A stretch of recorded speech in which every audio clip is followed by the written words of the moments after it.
after it dawned on me that we all have mirror neurons, and I was the one at the heart of my experience, everybody was just mirroring me on some level.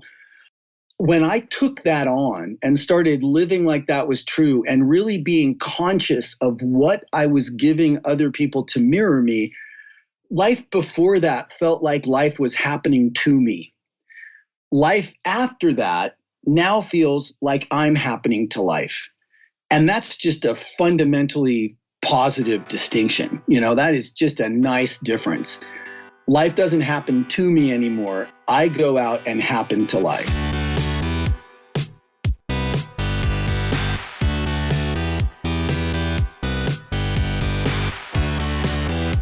You're listening to The Successful Bookkeeper with your host, Michael Palmer. Listen each week as inspiring guests share their secrets of success to help you increase your confidence, work smarter, and build a business you love. This episode of The Successful Bookkeeper is brought to you by PureBookkeeping.com, the proven system to grow your bookkeeping business.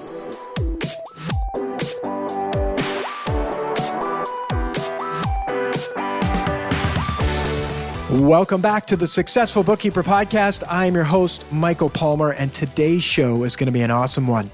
Our guest is a leadership and communications expert. I heard him speak at the ProfitCon conference in 2018.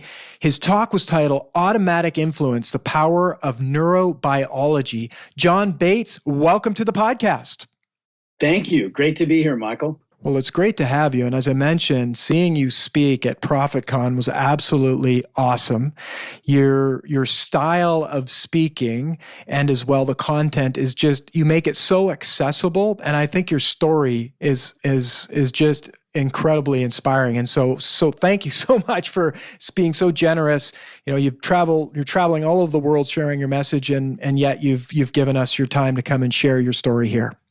Well, it's, you're very, very welcome, and I'm happy to do it. I also appreciate the opportunity. I know your audience, I know who's listening to this from what you've told me, and, they're up to big things in their lives. They've got people that depend on them. They make a difference for people, and I'm happy if I can say something that will help them in what they're up to and make their lives better. So Beautiful. Just glad to be here. Beautiful. Well, that response does not come at a surprise. Very generous. So, John, before we get into digging deep into what you do for a living and how you help people, let's have you share your story leading up to this point and how you became John Bates of today. Okay. Well, Michael, probably the most useful version of how I got to where I am is just a little story about how I've always been the guy who had the soft skills. And I was always envious of people who had the hard skills, the people with the finance backgrounds and the people with the engineering and the doctors and all that kind of stuff, the engineers. And I worked with a lot of those people because I was always an early stage employee or a co-founder at internet companies. So I was, always on the internet for my adult life career, starting in 94, and worked with those people, but I was always kind of jealous of them at the same time. And I felt like they were just, they were more valuable than I was because they got paid more, they had more education, everything. And I went around thinking that what I did was less valuable, and it was just kind of awkward. And then in 2009, I went to the TED conference for the first time. And I remember sitting in the audience just being floored by the power of one person with a very well articulated, very well delivered, very singular message, person after person after person. It just was an amazing experience. And, I'd always been a public speaker because I was always the evangelist, so to speak, for the different companies I worked for. And as I sat in the audience, it dawned on me that, I was a public speaker, but I had not been doing that. And I got very interested in what was special about TED Talks. And I came back from that, got involved in the TED community, got involved in the TEDx community, was volunteering at TEDx Santa Monica. And we had a guy come speak who had all the hard skills in the world. And he had a very interesting topic. So I was really interested to hear his talk. But when he got up on stage and started to speak, he was so nervous and awkward that everybody in the audience, including me, felt like we were going to throw up because he was so nervous. And it was just a terrible experience. And so, of course, part of me was really just disappointed because it could have been so good, and yet it just wasn't. And then the evil part of me was sitting in the back going, ha, ha, ha, ha, ha, laughing at this guy, because he had the hard skills and he couldn't do it. And thank heavens for my friend Michael Weiss, guy by the same name, same first name as you. He came over and he leaned down and he said, John, we got to do something to help people like this. And it really struck me in that moment. It was a light bulb moment, man. I realized that if I just got over myself and I stopped honoring the chip on my shoulder and I started honoring the people around me, I could make a difference for someone like that.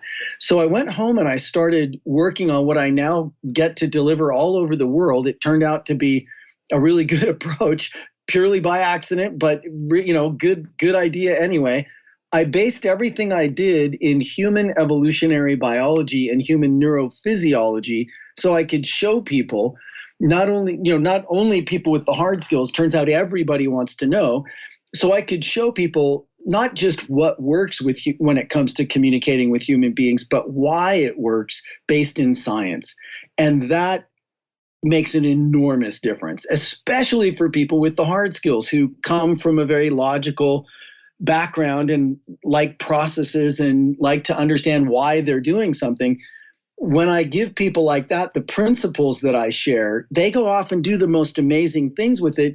And, before I could never get an engineer to tell a story. But once an engineer understands the biology, they're happy to tell a story because they get it works. I like to say communicating with human beings is not logical. It's biological. And once you understand the biology, you can make it logical again. But if you go in thinking logic by itself is going to win, you'll just always lose to the person with the logic plus that extra something. So was that kind of what you meant? Yeah, I mean, it's so interesting and such a different approach to influencing people. I mean, you're talking about the TED conferences and people, getting that opportunity to share in 15 to 18 minutes, their whole life really, which in itself is an art form. But now you're bringing science and hard facts to that conversation that's now making a difference for people to connect and influence other people. Now, this has implications every single day for all of us, and especially our listeners who are dealing with many different clients at both sides, right? They're dealing with people in the government and the tax department. They're dealing with their clients. They're dealing with software companies. Like, influencing people is extremely important. And you're talking about something that every single human being can pay attention to, which is, what is the biology doing that's helping us connect with people? Absolutely. You're absolutely right. Yeah.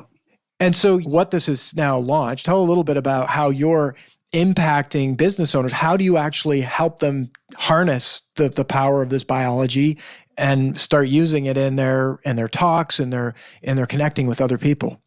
Well, Michael, I'll tell you, just to start out, the end results of this are fabulous. I had a woman that I worked with. There's a woman that I worked with for Michigan State University School of Human Medicine. They do an event every year called MSURX, and it's for all the supporters of the School of Human Medicine and the graduates and things like that. And they have speakers.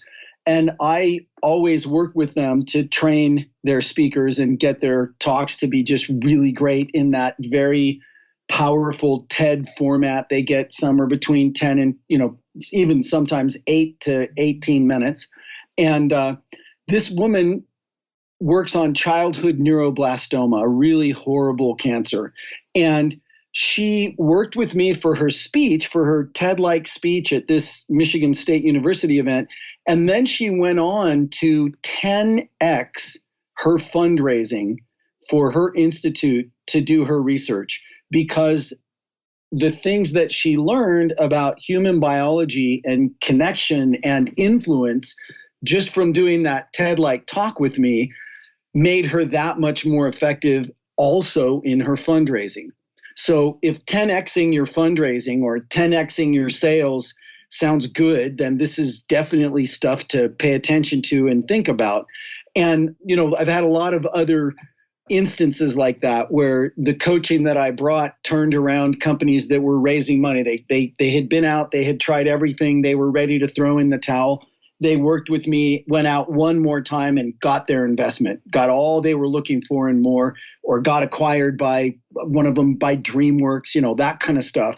So, It's fascinating. this is and it's really powerful, and it really does work. So, that's why I would say up front some of the success stories, because it's not what everybody's thinking about. And it's certainly not the way that we generally get taught to do speaking in business. So I guess I could give you a couple of examples if you wanted of some of the, okay. So let's see. I mean, did anything stand out for you from what you remember that you'd like me to start with, or should I just pick something? Well, I think there's a couple of things that stood out for me. You said you have a couple of ways to connect with audiences, right? Anywhere, anytime, which I think is definitely would be interesting to tackle. But one of my favorite quotes from your talk was, "Live in the listening of the people who love you. You are not who you think you are. You are who the people who love you think you are." Wow, Michael, I'm so glad you got that just right. I'm so happy that landed for you. I can't even tell you. So can I expand that a little bit? Please do. So this is from that moment in my life where I was at my absolute bottom. I mean, it was one of the absolute, probably the lowest point in my life. I had been an entrepreneur for years. I'd gotten to be a part of this company called bigwords.com. I was one of the 4 initial co-founders. I was the guy that everybody knew. I was out there in the public a lot. And then we raised $80 million. We won all kinds of awards for doing a lot of things really well. But then when the market turned around, our investors told us they didn't think we would be profitable fast enough, and they pulled the plug on us after investing $80 million in us. And I just went in a corner and cried. I was so angry and hurt and upset and ashamed and embarrassed. And I felt so terrible for all the people that we had, that we didn't end up paying their last paycheck, because the whole thing just went like to a screeching halt, and I got kicked out on the sidewalk just like everybody else. And that was just one of the worst experiences of my life. And not long after that, I had a really horrible autoimmune disease come on called Stevens-Johnson syndrome. I just recommend people go look it up, because it's very rare, but it kills people a lot because people don't know what it is. And it's a systemic autoimmune allergic reaction, which is, me attacking my own body with my own immune system, right? And I almost died of that. I was I was recovering from that. I had to sleep 12 hours a night at least. I didn't think life was ever going to be okay again. I thought I was a loser. I mean, I was just in the lowest of low places. And I was talking to my coach, and she's one of the top leadership coaches anywhere in the world. And she's retired now. Her name's Candace. And she caught wind of where I was, and it was pretty obvious that I was down. And she said, "Okay, wait, John, wait. I mean, and for people that are listening, this is some of the most profound coaching I've ever gotten in my life. And if you take this on, it will change your life forever for the better. And I just couldn't recommend anything more highly."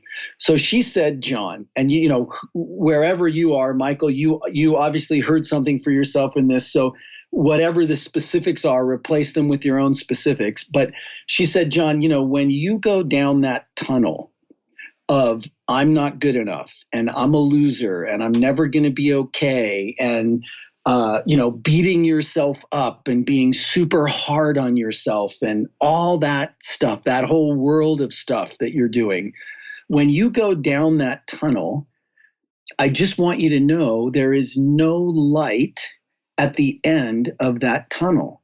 There's nothing worthwhile in that tunnel at all.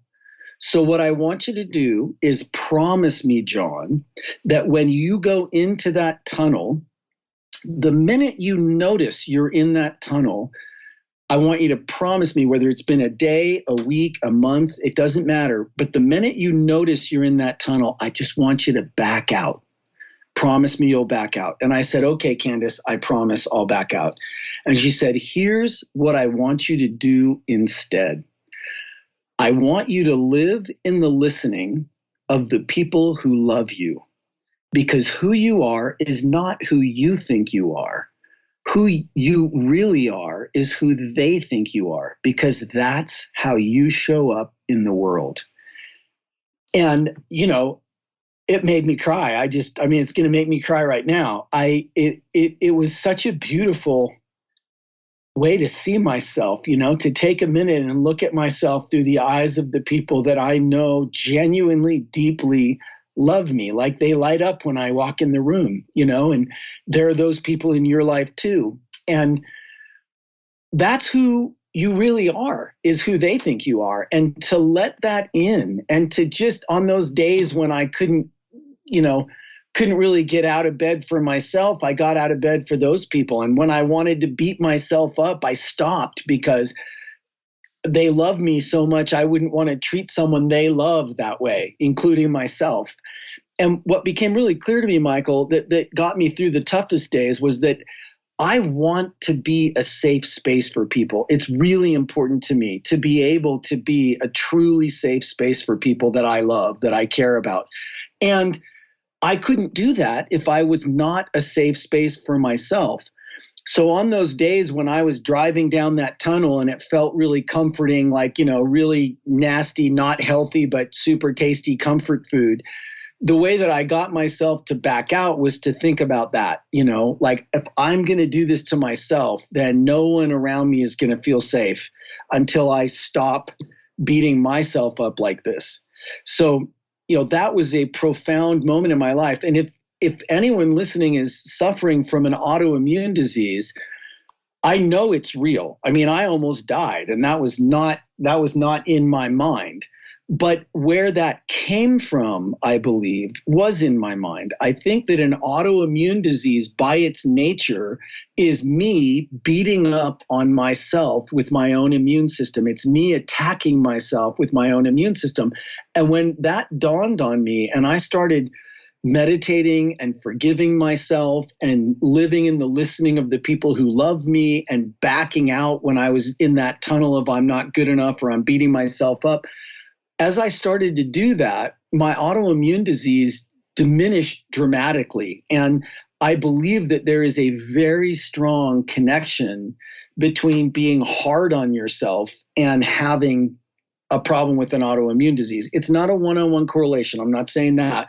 But if someone's suffering from an autoimmune disease and they can be less hard on themselves, I think it can only help.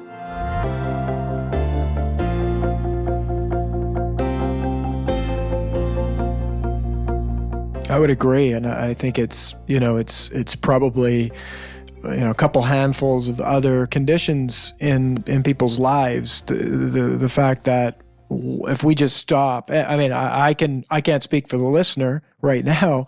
They've got their own story, but for me personally, I can relate to what you're saying. It's like I have been and am and currently are at times very hard on myself. And if I just stop when I'm in that, going down that tunnel that you say there's no light at the end of it, when I've gone down that tunnel, it is, if I just stop, and I'm blessed to have the moment where I can go, okay, what's happening right now? I don't feel well. I feel stressed. I feel tired. I feel pressure, all these different things that are literally, I don't know the impact that's having internally on me, but it can't be good. It can't be good. No. Right?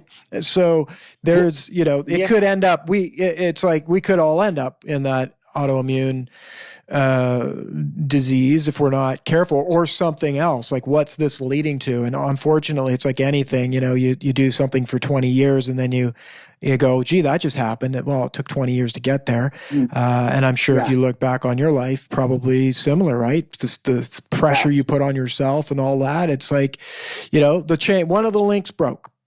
Yeah. Yep. I mean, and Michael, it was like a badge of honor. I mean, there are people out there still playing that game of, how much sleep did you get last night? Oh, 4 hours? Well, I only got 3. And they think they win because they got less sleep. Like, no, that is a bad game to win. You are losing if you're winning that game. And, let's bring it back to the very, very specifically to the world of work and being a boss and having a team and having clients and all of that kind of stuff. What I would love to encourage you to do, Michael, is to make those moments when you notice where you are and start really noticing when you're in that tunnel, when you're doing those things, like when you're stressing yourself out and you're pushing yourself too hard and you're being really hard on yourself and you're not being generous about things with yourself. Because the more that you can start to get conscious of doing that, the more you can consciously switch into something more productive. And I'm telling you, it is going to make a difference. Anybody that does that, it will make an enormous difference in how their team perceives them, how their family perceives them, how their customers perceive them, how everybody perceives them. And once I got that out of my system, it's not gone forever, right? But I've made a radical shift in my general mental state around that stuff. And it's made me far more magnetic to the kind of people I want to be around. People are drawn to me because they can tell just something about me. I'm a safe space. They know that. They don't know how to say that, but they can tell that. And I've got room for them and their imperfections. And it doesn't mean that I'm going to accept shoddy work, but it means that I'm not, if the work's shoddy, I'm not going to think the person is shoddy. It's just the work is shoddy. How can we get the work to match how great you are? That kind of thing. And all that energy that I was putting into beating myself up and being hard on myself and all of that, man, that energy is now used in a far more productive way. And I had no idea how much energy that was. Incredible. I'm so happy that we can bring this conversation and just even that one thing from your experience with your coach. If everyone listening were to just ask themselves, how is it that the people who love me think I am and be that person, and that in itself is kind of hit the reset button for the way we're thinking and the things that we're doing. And then just even in myself, it's like every day getting myself present to where I'm at, like what's going on. I think that's good for all of us to do. And I think we have to find our own behaviors and habits around that, but maybe it's going for a walk or, when you're having your morning coffee, is to go, wait a second, who am I being? Where am I at? How am I feeling? And ask ourselves that question. I love yellow stickies. I put them up when I'm working on something like that. I'll put yellow stickies up everywhere I go and write something to remind me on them. And then I'll move them around every few days so they don't turn into white noise, I love that idea. I love that idea because I was actually just thinking I want to put that quote up on my wall, and so I might start with a sticky. But I think your quote actually deserves to be nicely hung on the wall because it is. I think there's power in that statement that's accessible to every single person that's listening right now. That whatever you're tackling in your business, whether it's growing your business, nurturing your staff, nurturing your customers, that question is a way that will get us all back to the core, essential core of who we are and where we should be coming from. You're absolutely right. Now, Michael, I know we're getting close to the end. Do I have time to say a quick word about a little neurobiology that sort of underpins this? Absolutely. And if we have to go a little longer, if you have the time, I think the audience would be disappointed if we didn't get into all the powerful stuff that this actually leads to. Yeah. Okay. Good. Well, so you rein me in because I I think we don't wanna reined go each other in, John. Okay. Good. So here's underlying this whole idea of who are you being? Are you a safe space for yourself so you can be a safe space for other people? Are you beating yourself up, or are you giving yourself a little space and a little room? Someone just got a Nobel Prize for their work in mirror neurons. And human beings, one of the things that they would say sets us apart as human beings is that we have very strong mirror neurons. And those are neurons in our bodies that have us feel what we see other people feeling. Like if someone takes a deliberate action, or someone goes through an emotional experience, or has something happen to them, we feel that over here. If somebody walks in the room and they're happy, we all of a sudden get happy and we don't even know why. Or if they come in and they're crying, we all of a sudden, our body sinks down and our face frowns and we start to, what's wrong, And we don't even know what's wrong yet, but we already start to feel sad because we're mirroring them. And if I were doing a cooking show and I had big purple carrots and a big old butcher knife, and I was chopping up the purple carrots, telling you about it, okay, now you didn't even see that. This is just, you heard it, but you heard me cut myself with the butcher knife. And even when I say cut myself with the butcher knife, you feel it because you have mirror neurons, and they're always working and they're always on. And what most people don't think about, I think, is that other people are always mirroring you. Now, number one, for sure, if you're the boss, they're always mirroring you, whether you're even there or not, they're mirroring you. But when you walk in the room, no matter where you are in the hierarchy, everybody turns to look at you, boom, they're mirroring you. You raise your hand, you start to talk, they're mirroring you. You're up on stage speaking, they're definitely mirroring you. And it's scientific proof for the fact that you get what you put out. So who you are being towards yourself and towards the people around you, that's going to just get mirrored back to you. There are the people who think everyone's grumpy. Well, guess what? We're not grumpy unless they're around. When they walk in, because they're so grumpy, everybody gets grumpy. And then they leave again and everybody's fine. But they think everybody's grumpy because everywhere they go, everyone's grumpy. It's just because everyone's mirroring them. So taking on the fact that you could set the tone and have other people mirror something great, if you give them something great to mirror, well, gosh, that's phenomenal as a boss. That's phenomenal as a speaker. That's phenomenal as a mom or a dad or a spouse.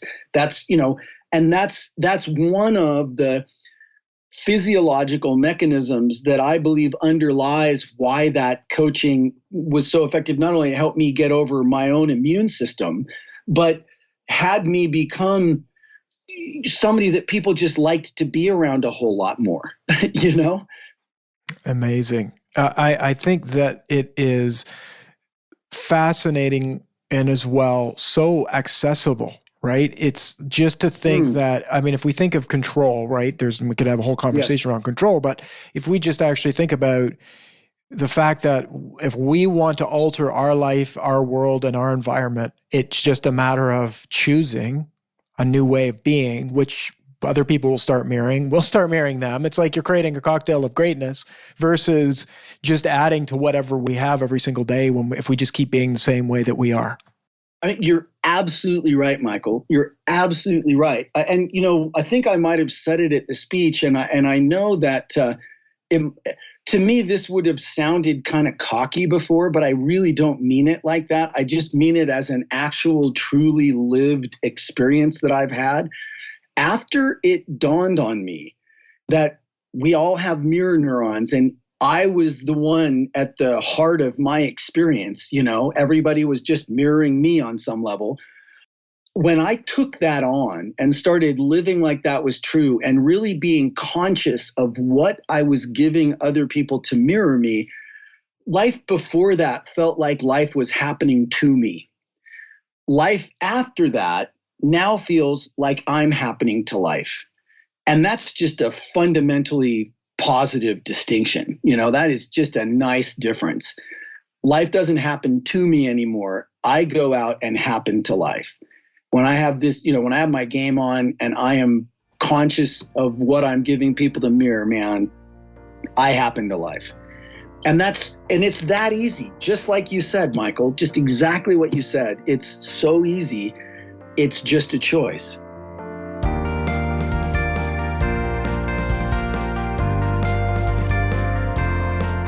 Beautiful.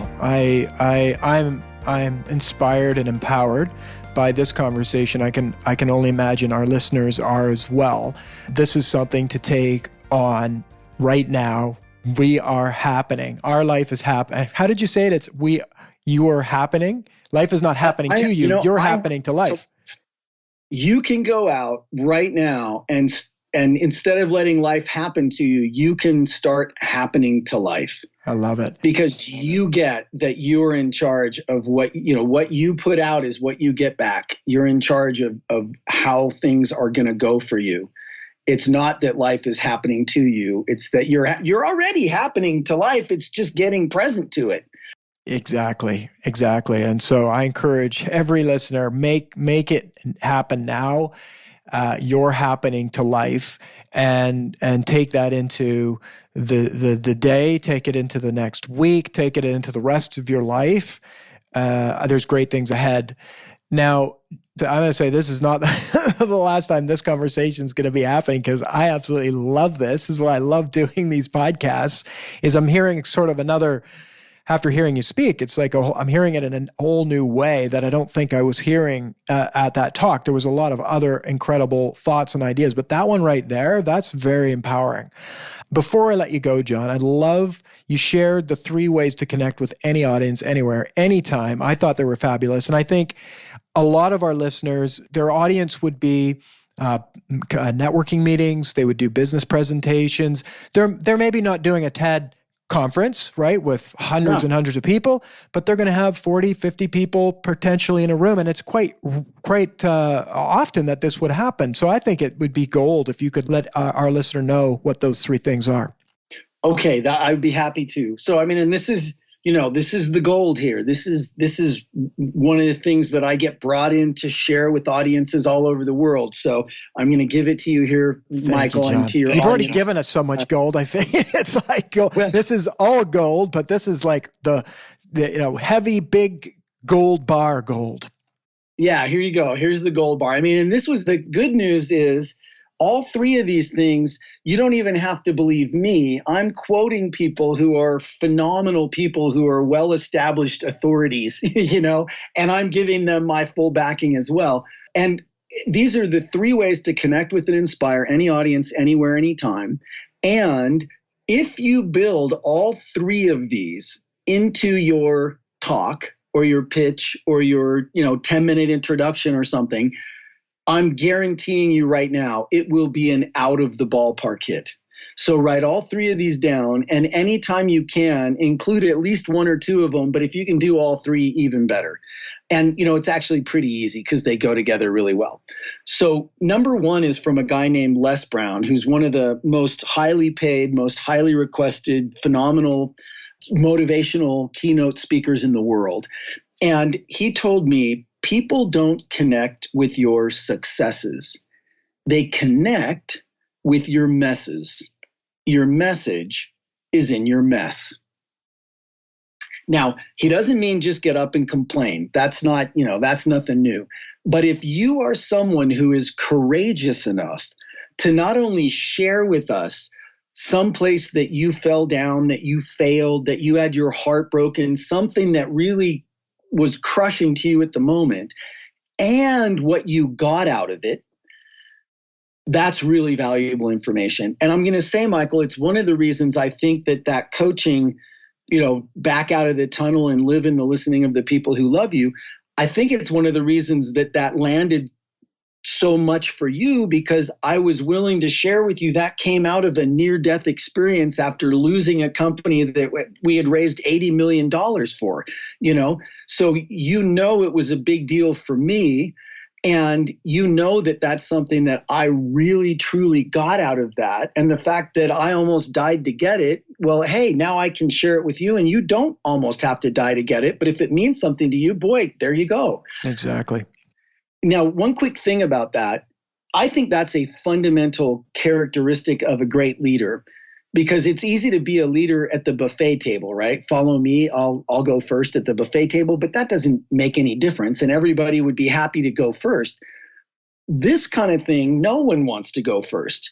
Nobody ever wants to talk first about their failures. But man, the minute you do and share what you got out of it and make it a connected experience for them, everybody wants to share. They love to go second or third or fourth. They just don't want to go first. So this is a great opportunity to demonstrate meaningful leadership, because no one wants to go first. But once you go first, it opens something up that's highly valuable to everybody. Agreed. It's that lowering of the shield that is nobody there's so much at stake for all of us, our egos and the things that we've grown up with, but to be the one that actually does lower. I mean, the beautiful things happen when you let down the guard, if you will, or shield or your mask, whatever that is, and share from a place of truth. I mean, it creates, like you said, John, you're a master at this. You create safe spaces for people because you're leading all the time, lowering your mask. Yeah. Thank you, Michael. It's simple, but it's not easy. It definitely, takes conscious effort, and it's still scary to me to do that, but it's just so worthwhile that I have made a strong commitment to myself to do that. So, beautiful. Highly recommended. Then number 2 is the second way is from a guy named Craig Valentine, and he was the 1999 world champion of speaking. He's hilarious. He's a great, great, great guy, something of a friend and mentor of mine. And he told me, John, don't make yourself special. No one can relate to a guru, because secretly inside, we don't think we're a guru. So if there's some guru, then they must be different than us, right? So don't make yourself special. Make the process special. Now, here's what I mean by that. Sometimes you do have to talk about your successes. In fact, in these sales calls, you want to be able to talk about the successes that your clients have had because they worked with you.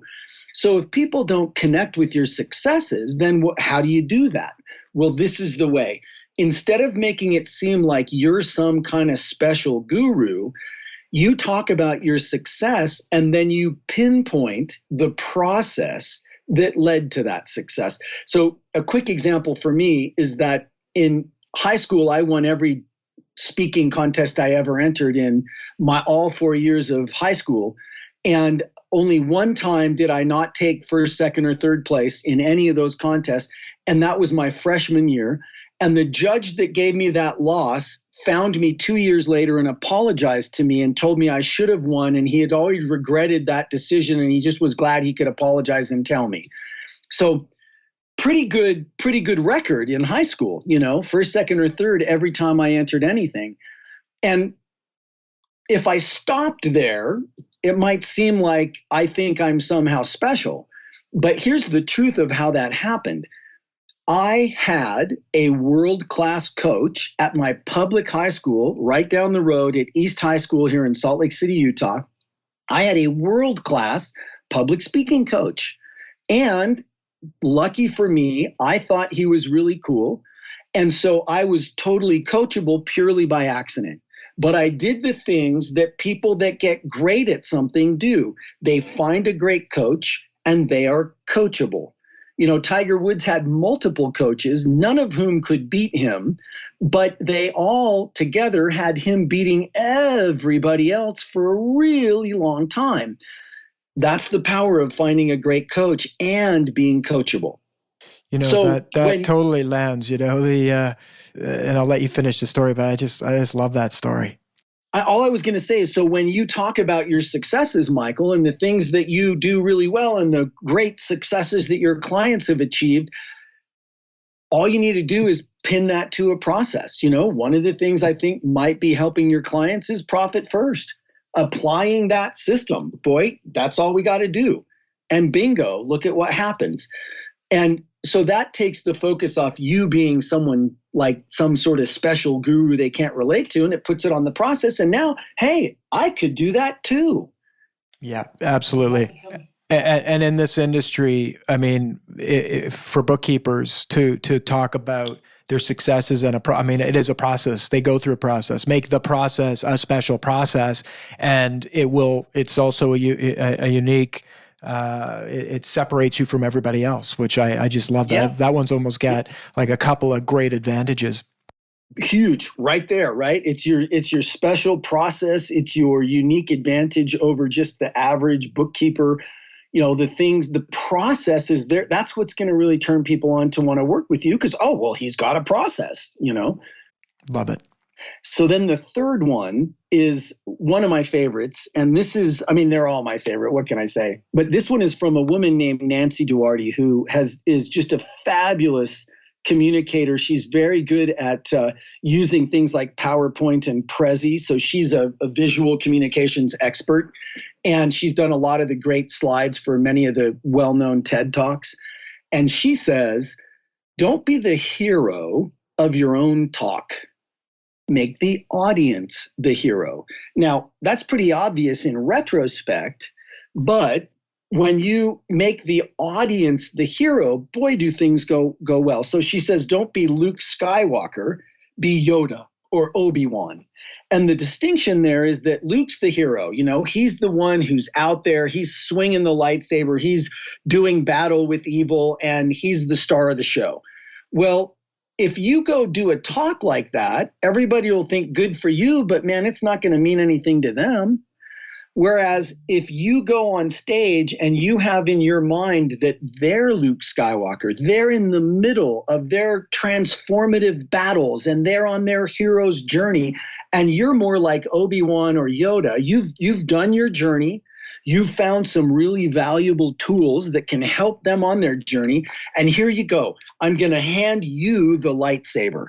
Instead of swinging it around up here and showing off myself, I'm going to give the lightsaber to you and give you a few crucial tips on how to use it well, right?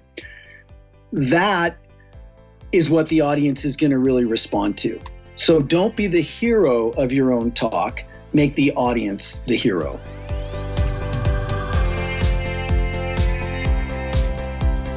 Pure gold, John. This is something that I know is going to not only resonate with our listener, but I know it's going to provide impact on their next presentation that they're doing and enable them to connect with these audience, whether it's a BNI, whether it's a Chamber of Commerce, whether it's a presentation to a company. Thank you so much for that. Now, before I let you go, I'd love for you to share anything about yourself or what you've got going on in your life and businesses with our audience in case they want to learn more about you.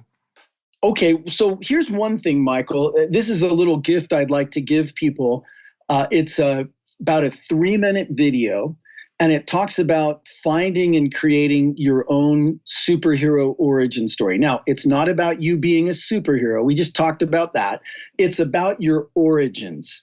And I think that finding and sharing a couple of your most meaningful, impactful superhero origin stories is one of the most powerful ways to connect with your team, your clients, your colleagues, everything like that. So here's the link. I'll say it twice and I'll say it slowly. bit.ly. It's a bit.ly link. bit.ly / capital ESS and then all small superhero. So bit.ly / capital ESS, all small superhero. So ESS superhero. Beautiful. And people should go watch that and think about their own superhero origin stories and then find those superhero origin stories, practice them, and then start telling them and see if it doesn't make an enormous difference in the close rate for your sales calls or in how connected your employees feel to you and how willing they are to take things on and be willing to do the things you ask them and things like that. That story will tremendously forward all of your influence activities if you get that story well told. And then if people want to get in touch with me, or if they want to go see, I've got a lot of free videos on YouTube and on Vimeo and things like that. So great place to start for that is executivespeakingsuccess.com. That's my website. People can reach me, email me through there. That's all there. And then maybe one other really good resource would be my YouTube channel, where I've got one of the things there that I think would be fun for people is if they're not familiar with the talks that I've picked already, I've got about 6 or 8 of my favorite TED Talks there. And they are just fabulous, fabulous, fabulous. So go there and make sure you've seen them all if you haven't watched them. And that's youtube.com/exec speaking, EXEC speaking. So, those are great ways for people to connect with me. And one thing that I will say is I am looking at doing a public version of the boot camp, and I have not done that. I haven't done a public version in years and years because I've just been so busy with the corporate stuff. But if people want to come to my website, email me and let me know they'd like me to tell them if I'm going to do a public event, I would be happy to let them know. Probably we'll be doing it in Salt Lake either in early December or maybe next year. Maybe we'll do both.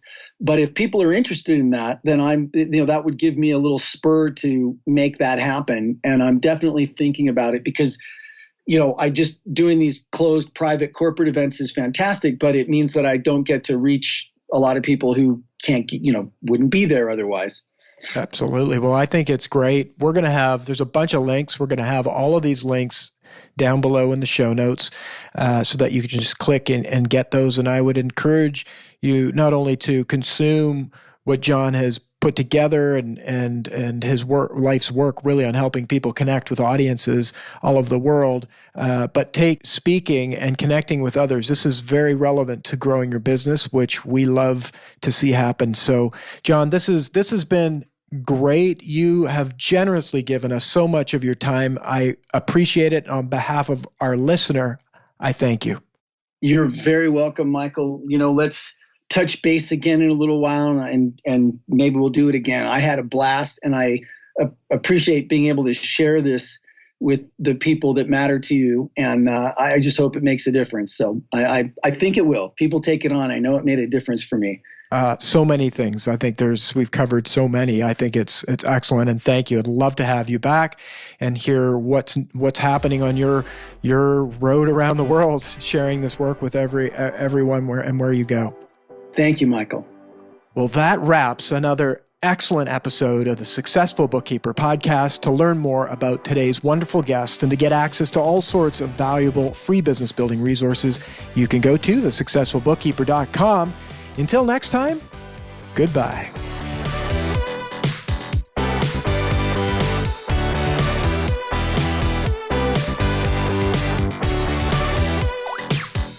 You've been listening to The Successful Bookkeeper with Michael Palmer. For more information and to download the resources mentioned in this episode, please visit us at thesuccessfulbookkeeper.com. Thank you for listening.